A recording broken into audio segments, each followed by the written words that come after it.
प्रतिरोधों के संयोजन, प्रतिरोधों को संयोजन करते हैं, कैसे संयोजित करते हैं, प्रतिरोधों को जोड़ने का क्या रूल है।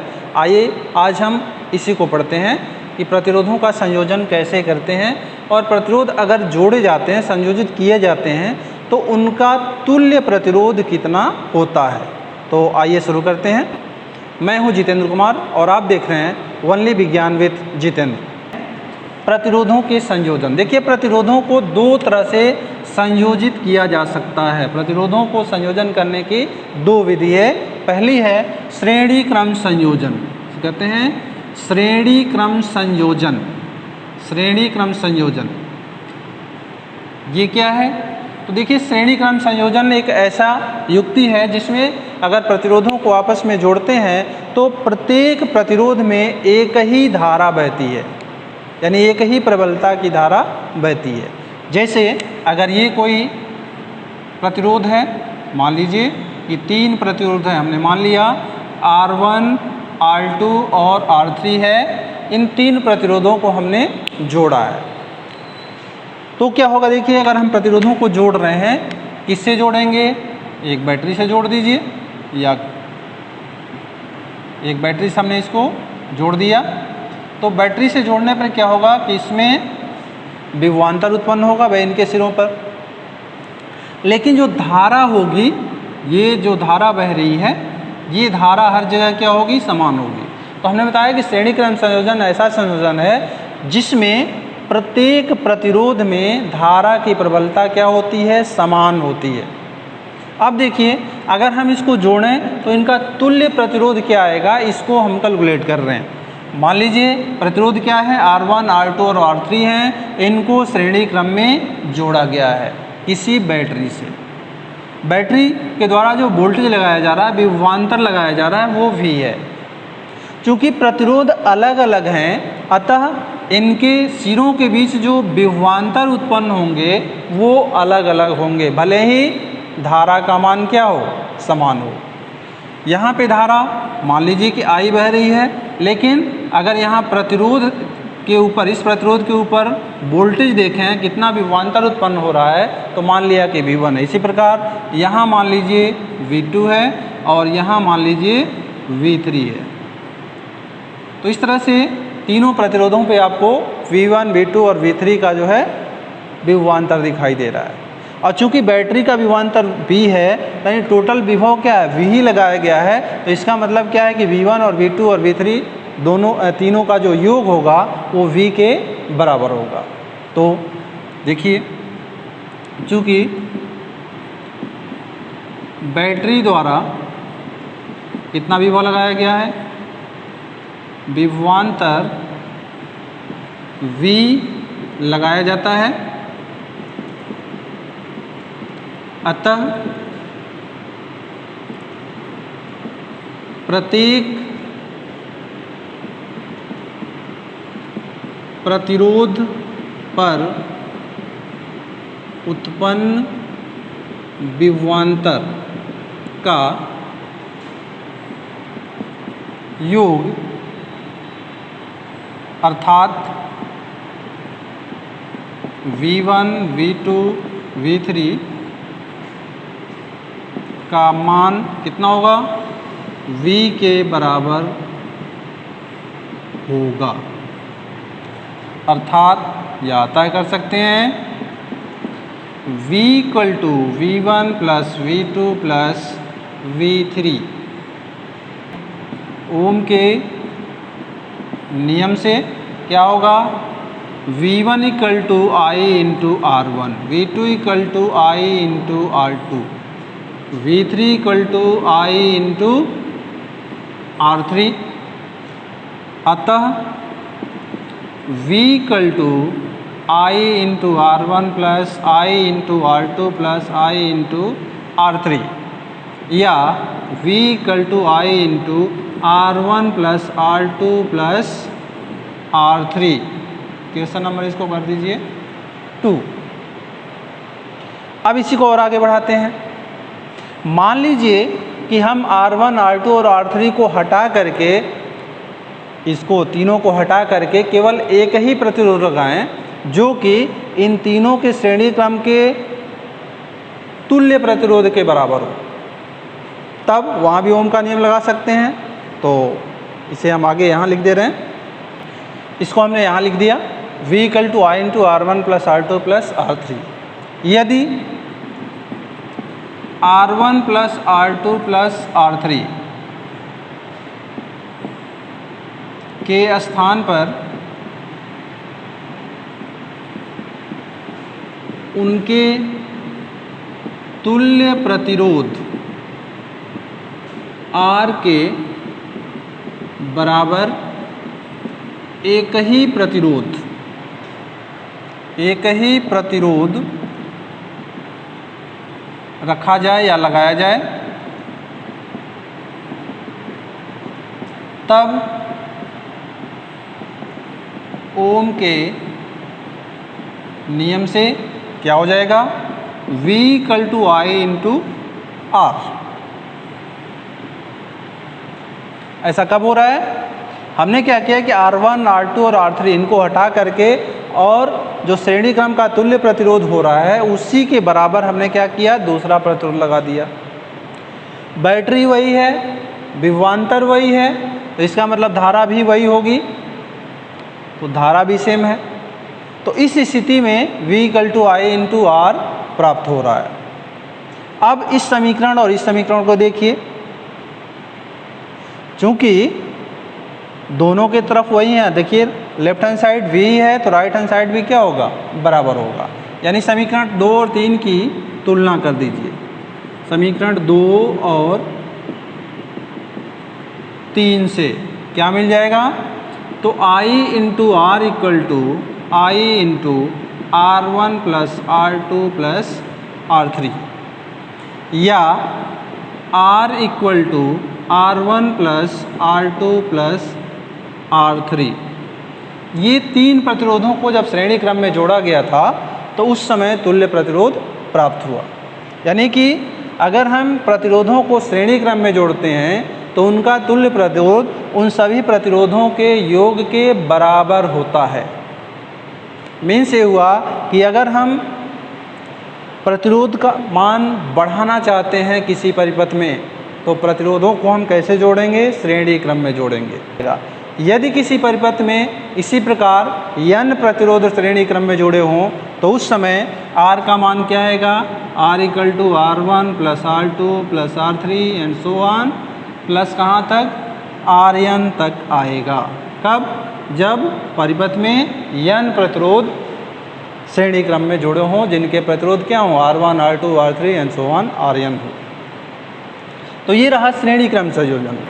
नेक्स्ट है समांतर क्रम संयोजन। इसमें क्या होगा, तो जैसे हमने देखा था श्रेणी क्रम संयोजन में कि प्रत्येक प्रतिरोध में धारा का मान समान होता है, ऐसे ही समांतर क्रम संयोजन एक ऐसा संयोजन है जिसमें प्रत्येक प्रतिरोध में विभवांतर का मान समान होगा। यानी कि हम ऐसे उसको जोड़ रहे हैं कि प्रत्येक प्रतिरोध के सिरों पर जो विभवांतर हो वह समान हो। तो इसको जोड़ने का क्रम क्या होगा, तो हम क्या करेंगे, हम ऐसे जोड़ेंगे, यानी पैरेलल जोड़ेंगे, समांतर क्रम में जोड़ेंगे। मान लिया कि तीन प्रतिरोध हैं जिनके प्रतिरोध क्रमशः R1, R2 और R3 है और इनको हमने इस तरह से जोड़ दिया समांतर क्रम में। इस तरह से देखिए एक दूसरे के पैरेलल हैं, एक दूसरे के देखिए पैरेलल दिख रहे हैं और इसको हमने क्या किया, बैटरी से जोड़ दिया। समझिए यहाँ पे कुंजी नहीं लगाया गया, कुंजी भी लगाना चाहिए। तो ये देखिए हम केवल ये बताने के लिए कर रहे हैं, अदरवाइज ये परिपथ में जो कुंजी जरूर होनी चाहिए। तो यहाँ देखिए R1, R2, R3 तीन प्रतिरोध हैं और तीनों को ऐसे कर दिया कि इनके एक सिरे को एक जगह और दूसरे सिरे को एक जगह जोड़ दिया। यानी कि प्रतिरोधों के एक सिरे को बैटरी के एक सिरे से यानी धन सिरे से और दूसरे सिरे सभी प्रतिरोधों के दूसरे सिरे को बैटरी के दूसरे सिरे यानी माइनस से हमने जोड़ दिया। तो इस प्रकार का जो संयोजन होगा उसे हम कहेंगे समांतर क्रम संयोजन, पैरेलल समांतर क्रम संयोजन। और जब समांतर क्रम संयोजन होगा तो अगर हम बैटरी का वोल्टेज अगर V रखें तो इसका मतलब है कि ये वोल्टेज सभी पे अप्लाई हो रहा है, यानी यहाँ भी अप्लाई हो रहा है, यहाँ भी अप्लाई हो रहा है, यहाँ भी अप्लाई हो रहा है, यानी वोल्टेज क्या है, सबका बराबर है। ये वोल्टेज सभी प्रतिरोधों के सिरों पर क्या है, एक ही लग रहा है, विभवांतर एक ही है। लेकिन इनमें जो बहने वाली धारा है उसका मान अलग अलग होगा, क्योंकि प्रतिरोध अलग अलग हैं। विभवांतर भले ही सेम है, लेकिन प्रतिरोध के अलग अलग होने के कारण यहाँ धारा का मान, विद्युत धारा का मान क्या होगा, अलग अलग होगा। मान लीजिए कि यहाँ से करंट जो बह रही है वो आई जा रही है, तो ये आई जो है यहाँ पे 3, चूँकि प्रतिरोध 3 है, 3 भागों में बट जा रही है। मान लीजिए यहाँ I3 है, यहाँ I2 है और यहाँ I1 है, 3 भागों में बट जा रही है। लेकिन पुनः यहाँ पे आएगी तो तीनों जुड़ जाएगी और फिर यहाँ पे I ही मिलेगा। तो इस प्रकार का संयोजन पैरेलल संयोजन है, समांतर क्रम संयोजन है। अब हम क्या कर रहे हैं कि इसमें तुल्य प्रतिरोध निकालना है कि अगर समांतर क्रम संयोजन है तो उनका तुल्य प्रतिरोध क्या होगा। आइए देखते हैं। तो यहाँ भी हम ओम का नियम ही लगाएंगे। देखिए, चूँकि वोल्टेज बराबर है तो ये अगर हम ओम का नियम लगाएं तो V = I × R1 कर सकते हैं। तो आइए करते हैं। चूँकि प्रत्येक प्रतिरोध पर विभव क्या है, समान है, अतः उनमें बहने वाली धाराएं क्या होंगी, अलग अलग होंगी।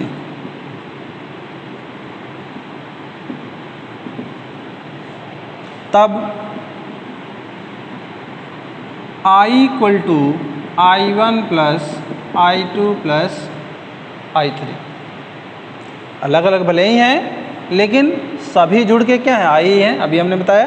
तो I = I1 + I2 + I3। ओम का नियम लगा दीजिए। ओम के नियम से क्या होगा, I1 = V/R1, I2 = V/R2 और I3 = V/R3। Therefore, I = V/R1 + V/R2 + V/R3। अब यहाँ देखिए I = होता क्या है, V/R ही तो होता है ना। तो आगे हम देखेंगे। अभी ये हो गया इक्वेशन नंबर 1। ये जो पहला इक्वेशन आया I = V/R1 + V/R2 + V/R3, इसको हमने ऐसे लिख दिया। आगे बढ़ते हैं। यदि हम पुनः क्या करें कि जैसे हमने श्रेणी क्रम में किया था, समांतर क्रम में क्या करें कि अगर R1, R2 और R3 तीनों के इक्विवेलेंट, यानी जो तीनों हैं समांतर क्रम में जुड़े हैं, तो उनके द्वारा जो इक्विवेलेंट जो तुल्य प्रतिरोध है अगर R है और वो केवल उसको जोड़ दिया जाए, तो हम लिखते हैं यदि R1, R2 तथा R3 जब समांतर क्रम में जुड़े हों तो उनका तुल्य प्रतिरोध R हो तो क्या कर सकते हैं, R प्रतिरोध के केवल एक प्रतिरोध को जोड़ा जाए, तब क्या होगा। R हो तो R प्रतिरोध के केवल एक प्रतिरोध को जोड़ा जाए, तब क्या होगा, तब वही होगा I = V/R। इसे हम समीकरण नंबर 2 मान लेते हैं। अब देखिए समीकरण 1 और 2 की तुलना कर दीजिए, तो कर दिया जाए। समीकरण 1 और 2 से क्या आएगा, तो तो V by R equal to V by R one plus V by R two plus V by R three. या हम लिख सकते हैं 1 by R equal to 1 by R one plus 1 by R two plus 1 by R three. और ये आ गया आपका जो है तुल्य प्रतिरोध के लिए एक सूत्र आ गया, फार्मूला आ गया। अब यहाँ से देखिए, यहाँ से क्लियर हो जा रहा है कि यदि हमें प्रतिरोध को कम करना है, जैसे मान लीजिए अगर 3 प्रतिरोध हैं, तीनों प्रतिरोधों को हमें किसी परिपथ में जोड़ना है, तो इस तरह से जोड़ा जाए कि प्रतिरोध का मान और कम हो जाए, तो उसके लिए हम क्या करेंगे, समांतर क्रम संयोजन करेंगे। जबकि अगर हमें प्रतिरोधों को बढ़ाना है तो उस समय हम श्रेणी क्रम संयोजन करेंगे। अब देखिए, यदि मान लीजिए इस तरह के n प्रतिरोध हों और वो समांतर क्रम में जुड़े हों, तब क्या होगा, तो 1 by R equal to 1 by R one plus 1 by R two plus 1 by R three plus and so on कहाँ तक, 1 बाई आर एन तक हो जाएगा। तो ये हो गया आपका समांतर क्रम संयोजन। तो आज के लिए बस इतना ही। अगर आपको ये वीडियो अच्छा लग रहा है तो इस चैनल को सब्सक्राइब करिए, लाइक करिए, अपने दोस्तों को शेयर करिए। धन्यवाद।